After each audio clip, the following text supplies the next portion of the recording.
L'intention créatrice. Arrivé au terme de mon exploration des chakras, j'en suis arrivé à cette merveilleuse conclusion, pour moi découverte majeure que j'avais seulement pressentie auparavant, que nous possédons tous en nous-mêmes les outils nécessaires à une vie saine, équilibrée, heureuse et harmonieuse. De plus, et c'est encore plus enthousiasmant, en notre être intime se trouve également la clé qui nous ouvre la porte des grands mystères de la divinité.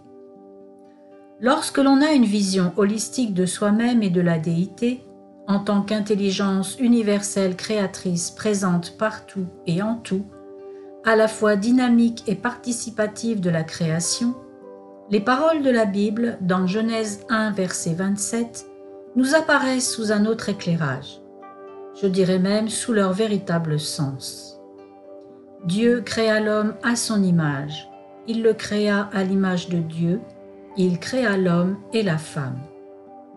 Ce qui semble logique finalement, lorsque l'on y regarde de plus près, et si l'on part du principe que Dieu, l'intelligence supérieure, l'univers, le grand tout, la source, selon le nom que l'on préfère lui donner, est à la fois divine instance supérieure extérieure et au-dessus de nous, et présence divine créatrice intérieure, puisqu'à l'instar de tout ce qui existe à l'état naturel sur notre planète et dans le cosmos, chacun de nous est un élément créateur du grand tout.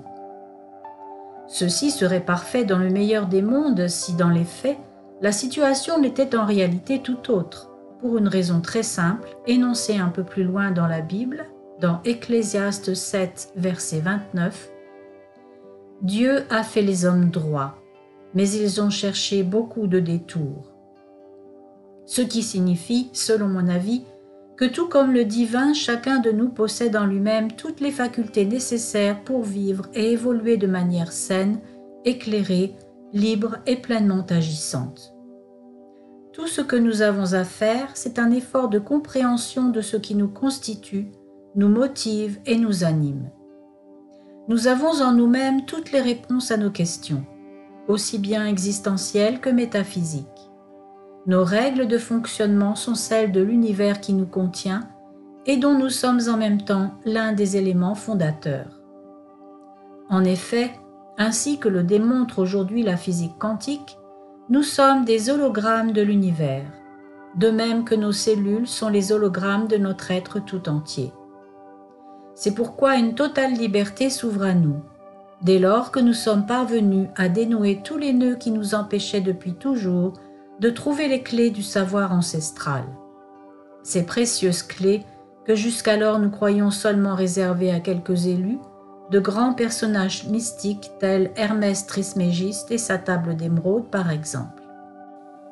Ces processus alchimiques, occultes à nos yeux de néophytes et utilisés par quelques initiés seulement au fil des siècles, ne seraient rien d'autre finalement que simple relation de cause à effet entre l'intention que nous émettons à travers nos propres créations et leur concrétisation dans la matière. Plus notre intention serait puissante et récurrente, plus nos actes, individuels et collectifs, auraient des répercussions matérielles patentes et durables. Sauf bien entendu si nous décidions ensuite de changer de cap.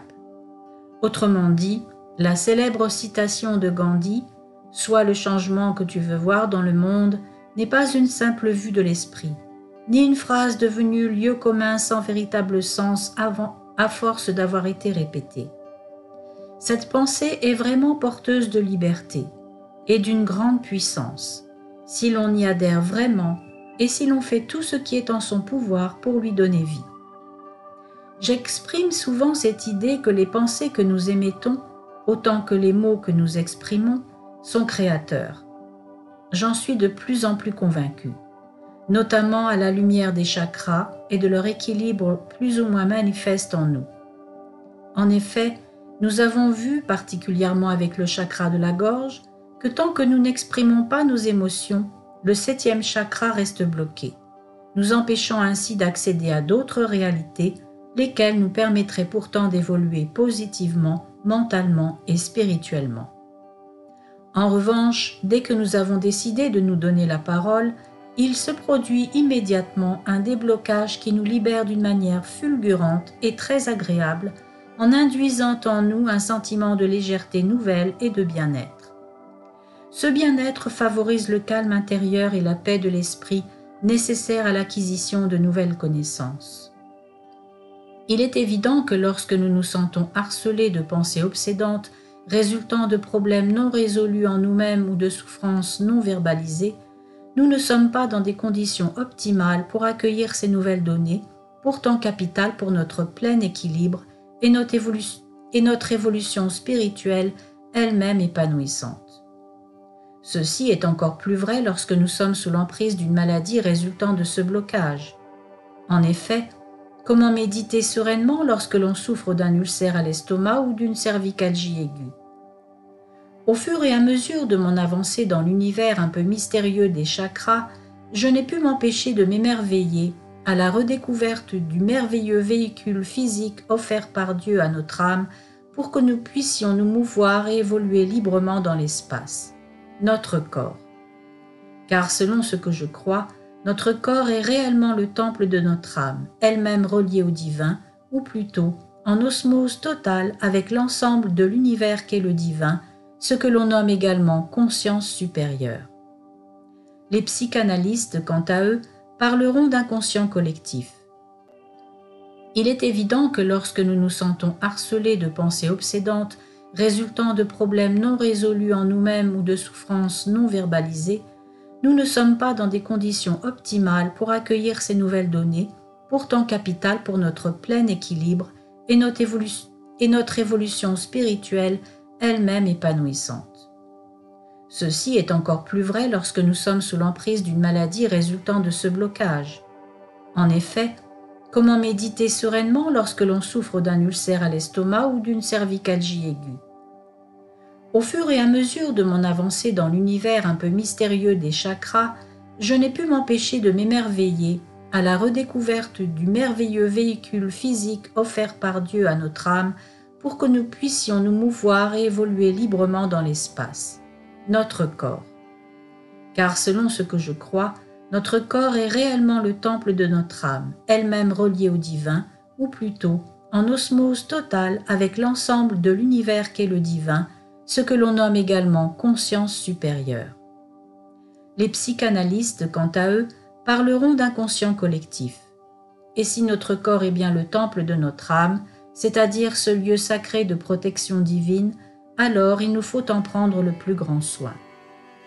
À cet égard, notre âme, autrement dit notre soi supérieur, contient tout le savoir universel qu'elle tient bien au chaud à notre disposition, accessible à chaque instant, si toutefois nous ne malmenons pas notre corps physique, son temple sacré. Pour cela, il est important que nous ne créions pas nous-mêmes, consciemment ou inconsciemment, ces nœuds de blocage qui entravent la libre circulation de l'énergie vitale en nous. C'est ainsi que je comprends le verset 19 de 1 Corinthiens 16 dans la Bible. Ne savez-vous pas que votre corps est le temple du Saint-Esprit qui est en vous, que vous avez reçu de Dieu, et que vous ne vous appartenez point à vous-même? Je me demande si l'heure n'est pas enfin venue pour la science de se réconcilier avec le principe divin. L'un et l'autre ne me semblent pas incompatibles, loin de là. Dieu, l'intelligence universelle, le grand tout, la source, m'apparaît à moi comme étant le plus grand scientifique, le plus grand mathématicien, le plus grand médecin, le plus grand architecte de tous les temps. Il suffit d'ouvrir les yeux sur tous les éléments naturels qui nous entourent, dans leur organisation parfaitement millimétrée, et sur nous-mêmes également, pour en être convaincus. L'intérieur de notre corps en est la plus brillante illustration. Le fonctionnement de nos chakras permettant la libre circulation de l'énergie vitale, que l'on retrouve en tout ce qui vit, en est une autre. Sans pour cela devoir abandonner leur foi en la science, les esprits farouchement cartésiens et athées pourraient eux-mêmes ouvrir de nouvelles portes jusque-là demeurées hermétiques, en admettant enfin la possibilité que notre être tout entier soit de nature divine et fonctionne selon une mécanique divine. Dieu, l'univers, le grand tout, l'intelligence universelle est l'inventeur de la science. Il s'est servi et se sert chaque jour de la science dont il a lui-même créé et continue de créer à chaque instant les principes, à travers tous les éléments naturels qui existent, y compris nous-mêmes.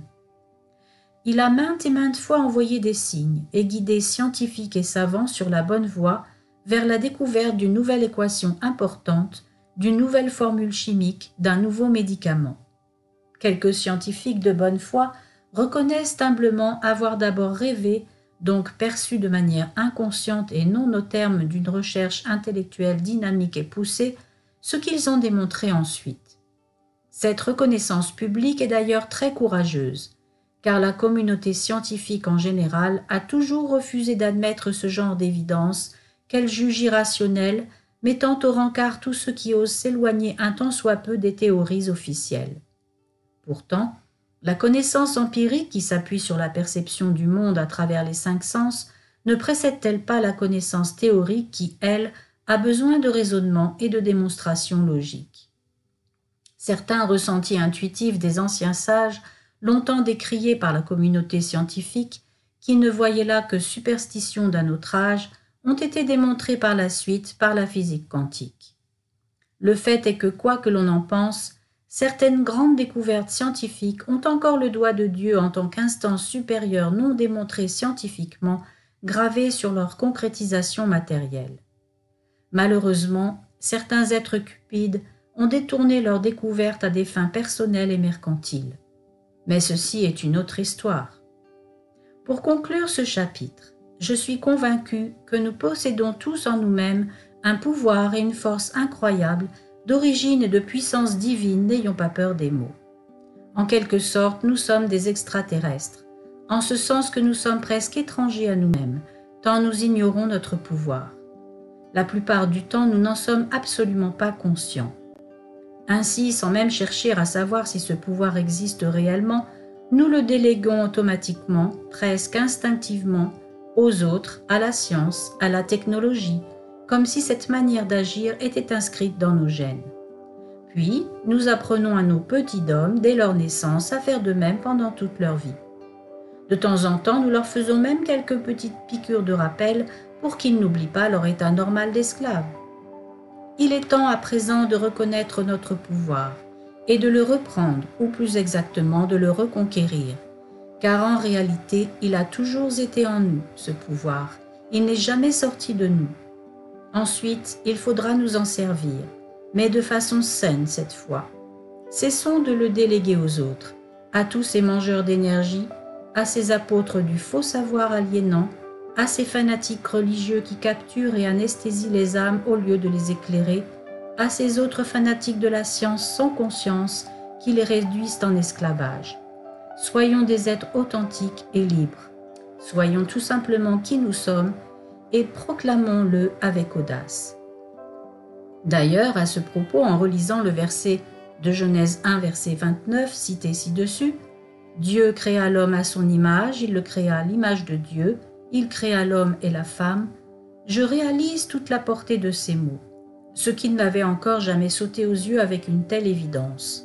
Le parallèle de l'affirmation « Dieu créa l'homme à son image », eh bien, il créa l'homme et la femme. Mon interprétation de ce verset est que Dieu, cette intelligence supérieure qui, selon mon avis, est forcément intervenue à l'origine pour que nos corps fonctionnent avec une telle surprenante et parfaite régularité et une intelligence innée au millimètre et à la seconde près, nous a créés avec une part féminine et une part masculine en égale proportion. Ceci heurtera certainement certains hommes farouchement machistes qui considèrent leur virilité suprême comme ne pouvant côtoyer en eux-mêmes la douceur maternelle et la tendresse féminine. Certains refuseront tout ce qui peut, d'une façon ou d'une autre, leur rappeler cette douceur, même si au fond d'eux ils se sentent attirés par elle. Ils s'interdiront toutes les activités soi-disant réservées au domaine féminin. Cela dérangera également sans doute ces femmes qui pensent encore que la force, la fermeté, la détermination, le pouvoir sont le domaine réservé des hommes et vont de pair avec cette fameuse virilité masculine à elle interdite. Comme cette puissance mâle en réalité factice n'a pas trouvé de meilleure expression au fil des siècles que ces guerres fratricides et surtout infanticides qu'elle déteste, Pour ces femmes, la force virile, synonyme de brutalité, est définitivement considérée comme rédhibitoire. Et pourtant, au risque de déplaire aux esprits sectaires ou encore trop frileux en la matière, nous sommes tous constitués d'une part féminine et d'une part masculine, et le jeu consiste à harmoniser en soi ces deux parts sacrées. Pourquoi le jeu ? Parce qu'en tout ce que nous avons à faire en cette vie, le jeu est la meilleure manière de réussir ce que l'on a fermement décidé d'entreprendre. La notion de jeu associe à nos actes la joie de vivre et l'insouciance, la spontanéité, le lâcher-prise sur les pensées limitatives, les tabous, les fausses croyances, les vérités tronquées. Le jeu est une façon de ne pas se prendre au sérieux. Le jeu, c'est l'abdication de l'ego castrateur. Car tant que nous sommes dirigés par notre ego, nous ne pouvons harmoniser en nous-mêmes ces deux polarités masculines et féminines qui ne demandent pourtant qu'à l'être et dont nous avons besoin à parts égales pour notre bien-être, notre équilibre et notre évolution. Principe fondamental illustré en médecine chinoise par ce que l'on nomme l'équilibre entre le yin et le yang. Je terminerai ce chapitre en affirmant sans douter que nous sommes beaucoup plus que ce que nous croyons être.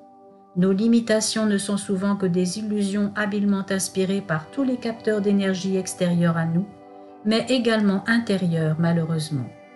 Autrement dit, nous créons nous-mêmes nos propres limites, bien souvent.